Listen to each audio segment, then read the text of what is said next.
Hi, today we're here to talk about the Khao Lak and Phang Nga tourism and hotel market update. Something which is really redefining this new push at Khao Lak has been the advent of the four-lane highway going up from Greater Phuket, or the access from Phuket International Airport.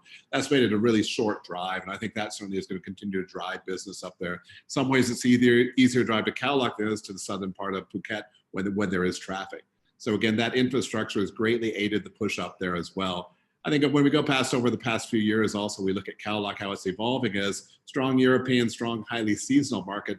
When there was international travelers, we saw mainland Chinese starting to come into the destination. We've seen more Australians come in during the summer months. And probably the biggest change, game changer for us, has been during this COVID period time has been domestic travelers and how they're catching on to, surfing, certainly on Pakarang Beach or Memories Beach Bar. We're seeing the Michelin Guide restaurants certainly drawing business. Well, in places like Te Quapa Old Town, Instagram is driving a lot. We've seen Instagram rated hotels in Phang Nga and certainly in Khao Lak draw Thai domestic visitors back to the market. Also, people traveling from other southern Thai destinations as well, whether it be Suratani, Hat Yai, and these destinations.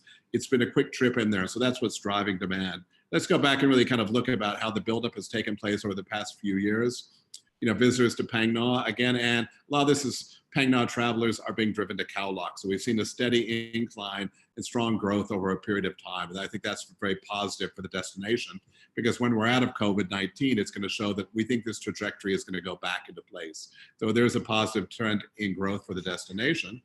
But also when we also look at the story of 2020 and what's happened there, January, February, we're on track. We saw hotels running 85% occupancy in Khao Lak.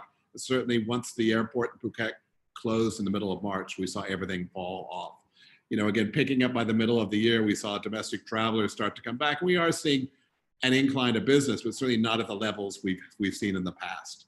Tourism receipts, again, 81%.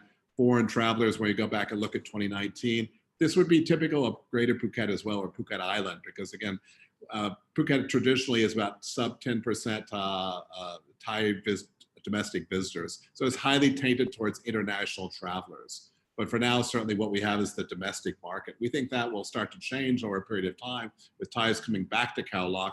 So that number may start to decrease going into 2021, 2022, certainly.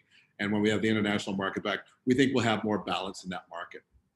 I think certainly in terms of occupancy, we've kind of all known what has happened. Certainly from those first 2 months of the year, everything fell over as well. Good occupancy, good start of the year. So when we say, where is Khao Lak going to go when the market starts to recover, we see international travelers come back.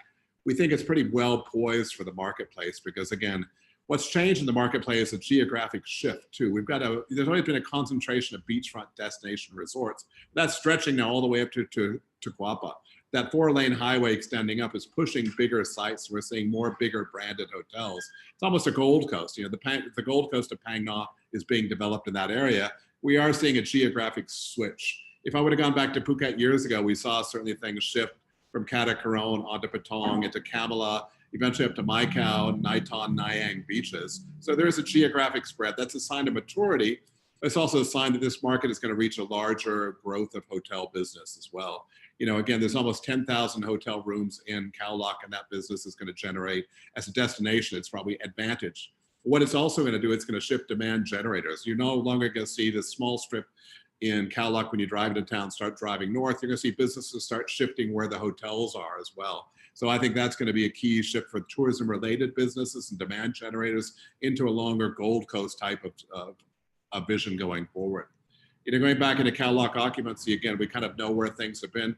It still remains a seasonal destination. And we've seen the same thing in Phuket, certainly over the years, trying to battle that seasonality and how that's going to go. In terms of year-round occupancy, looking at STR figures, mid-60s. We think over time periods, certainly when the airport in Phang Nga is going to come up in Koh Kloi, that will certainly start to change as well. But for right now, it's good, solid occupancy figures, and certainly using the gateway Phuket International Airport, driving business north. I think we're going to see stronger occupancy. But for now, again, we're starting to see, from the ground, we are seeing hotels struggle in occupancies, which are similar to what we're seeing in Phuket itself. I think in terms of the average daily rate, there is this good rate trajectory there because it's a destination resort. I think more importantly is the spend in hotels for food and beverage that remains stronger than places maybe like Phuket or Koh Samui, because people can't leave the hotels. There's not as much outside the doorstep there as well. So the actual spend per guest is quite high compared to places like Phuket. So that's another thing, another trend we expect to continue for the next few years until we're going to see those businesses start setting up outside the new hotels as well. I think certainly when we go through hotel supply, again, we are seeing about a 21% increase in supply over the next 3 years. Some of that supply has slowed down in terms of developers saying we're going a little slower, but for the most part, it is intact. We're seeing the Pullman start to, the Pullman opens 1st of December, which is a big, broad new hotel. We're seeing Le Méridien, which is open certainly as well. When we look at the pipeline here, there's a lot of branded properties in the pipeline, and we think that most of these are going to materialize between now and 2023.